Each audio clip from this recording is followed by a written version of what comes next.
बिस्मिल्लाहिर्रहमानिर्रहीम। अस्सलाम वालेकुम। मोहतरम सामीन, आज की वीडियो में हम सयाल कौम के बारे में बात करेंगे। सयाल कौम राय शंकर की औलाद है जो एक पनवार राजपूत हैं। पनवार तारानगर के रहने वाले थे जो कि इलाहाबाद और फतेहपुर के दरमियान वाक़ है। वहाँ से पनवार राजपूतों का एक गिरोह हिजरत करके जामपुर में आबाद हुआ और जामपुर में ही राय शंकर की पैदाइश हुई। इस राय शंकर के 3 बेटे थे जिनके नाम स्यू, ग्यू और ट्यू थे और शंकर राय के ये तीनों बेटे राजपूत कौम के 3 बड़ी गोतों के बानी बने। स्यू से सयाल, ग्यू से गिबे और ट्यू से टवाने वजूद में आए। इस तरह से सयाल, गिबे और टवाने हम नस्ल और भाई बंद हैं, मगर गिबे इस बात को नहीं मानते और वो अपनी असल मुगल बताते हैं। ताहम सयालों ने जंग को आबाद किया, टवाने शाहपुर में मुकीम हुए और गिबों ने पिंडी घेप आबाद किया। जब सलाहुद्दीन गौरी ने हिंदुस्तान पर हमला किया तो राजपूतों के कई गिरोह हिंदुस्तान से नकल मकानी करके पंजाब में दाखिल हुए। इस दौर में राय शंकर के बेटे स्यू ने भी पंजाब की तरफ नकल मकानी की। उसके साथ उसके दोनों भाई भी थे और दीगर राजपूत खानवादे मसलन चद्दड़ और खरर भी उनके साथ थे। इन लोगों ने सबसे पहले पाक पतन शरीफ में आकर सुकूनत इख्तियार की।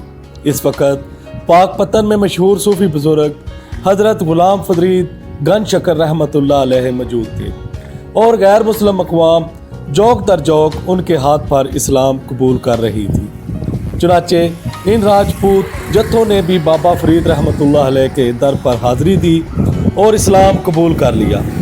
आप रहमतुल्लाह अलैह ने इनके बारे में दुआए खैर की और दुआबा, जेहलम और चन्नाब में जाकर बसने की तलकीन फरमाई। बाबा फरीद रहमतुल्लाह अलैह का वसाल 1264 में हुआ। इसके बाद ये जत्थे जेहलम और चन्नाब दुआबा में काफ़ी अरसा खाना बदोशों सी जिंदगी गुजारते रहे। सयाल शुरू में दरिया जेहलम के दाएं किनारे के साथ भी आबाद हुए। इसी दौरान सयालों के जद्दे अमजद का रिश्ता, जिनका नाम स्यू था, उनका रिश्ता साहिवाल के एक मेकन सरदार भाई खां की बेटी मसमा सुहाग से हो गया। इसके बाद सयालों ने सियालकोट के इलाके में भी अपना एक किला तामीर कर लिया और काफ़ी अरसा वहाँ आबाद रहे। इसके बाद तरक्की करके शाहपुर, जेहलम, मनकीरा और गढ़ महाराजा के इलाकों में भी कब्जा कर लिया। सयालों का असल मस्कन जंग का जनूबी इलाका रहा है जो दरियाए चनाब की बाई जानब दरियाई रावे तक फैला हुआ है। कदीम दौर में रावी के दोनों किनारों पर सयालों की अक्सरियत रही है। सयाल हिंदुस्तान में भी कसरत से आबाद हैं। इनके मज़ाहिब वहाँ पर सिख मत और हिंदू मत हैं। माजी में सयाल कौम खाना बदोशों सी रही और इस कौम की मुईशत का दारोमदार गल्ला बानी पर रहा है। ये लोग घूम फिर कर माल मवेशी चुराया करते और गर्मियों में दरियाए जेहलम चन्नाब के निशेबी इलाकों में चले जाते और सर्दियों में जब बारिश का सिलसिला शुरू हो जाता तो जंग बहार के मैदानी इलाकों का रुख कर लेते। ये लोग जंग के इलाके में मुगलों के दौर से आबाद थे। इन लोगों ने जंग की ज़मीन पर आबाद कदीम कौमों में से खरल, भेगू, मेकन और मरल वगैरह से लड़कर उनको इस इलाके से बेदखल किया था। इन अयाम में सयालों के खरल और बलोच अक़वाम से कई मार्के हुए। आज से 300 साल कबल जब जंग को सूबा लाहौर के ज़ेर इंतज़ाम लाया गया था, सयाल इस इलाके की सबसे बड़ी कुव्वत समझे जाते थे। इस दौर में इस कौम का एक नामी ग्रामी सरदार हो गुजरा है जिसका नाम सरदार वली दाद खां था। इस सरदार के दौर में इस कौम ने बहुत ज़्यादा तरक्की और अरूज हासिल किया। सरदार वली दाद की हुकूमत में ये लोग एक तरफ मनकीरा के थल तक और दूसरी तरफ कुमालिया में रावी के साथ काफ़ी बड़ी ज़मीनी रकबे पर काबिज हो गए थे। इनका असर और सूख पिंडी भटिया के इलाकों तक रहा। वली दाद की वफात के बाद उसका भतीजा अनायतुल्ला इस कौम का मुश्तरका सरदार बना, मगर वो किसी भी तरह से सरदार वली दाद का हम पल्ला ना हो सका। सिखों की जलगार का मुकाबला करते हुए सयालों का शराजा बिखर गया। اس طرح سے ایک آزاد ریاست ان کے ہاتھ سے نکل گئی۔ سیال قوم کی بے شمار ذیلی شاخیں ہیں۔ مسٹر سٹڈ مین کا کہنا ہے کہ جنگ کے علاقے میں جس قوم کے نام کے آگے انا کا لفظ آتا ہے وہ سیالوں ہی کی شاخ ہے۔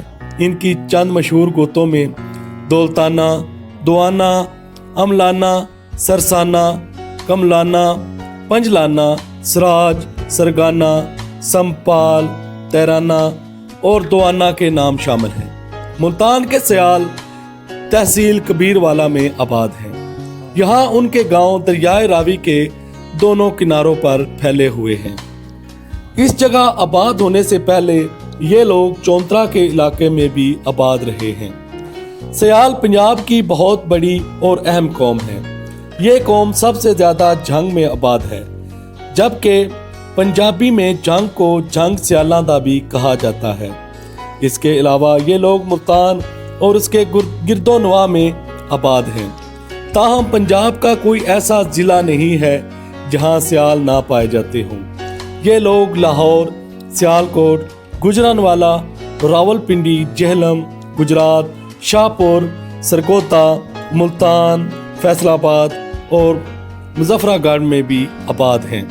اس کے علاوہ ڈیرہ اسماعیل خان، ڈیرہ غازی خان اور بنو میں بھی کافی تعداد میں آباد ہیں۔ پنجاب میں بٹی قوم کے بعد سب سے بڑی آبادی سیالوں کی ہے۔ پنجاب کی تاریخ میں ان لوگوں کو خصوصی اہمیت حاصل ہے۔ مسٹر سٹڈ مین نے کہا، ضلع جنگ کی جدید تاریخ سیال قوم سے ہی ہے۔ امید کرتا ہوں آج کی ویڈیو آپ کو پسند آئی ہوگی، تو پلیز میرے چینل کو سبسکرائب کر دیں اور ساتھ لگے بیل کے آئیکن کو ضرور پریس کر دیں تاکہ آئندہ آنے والی ویڈیوز آسانی سے آپ کو دستیاب ہو سکے۔ تو ملتے ہیں نیکسٹ ویڈیو میں، تب تک کے لیے اپنا بہت سا خیال رکھیے گا۔ اللہ حافظ۔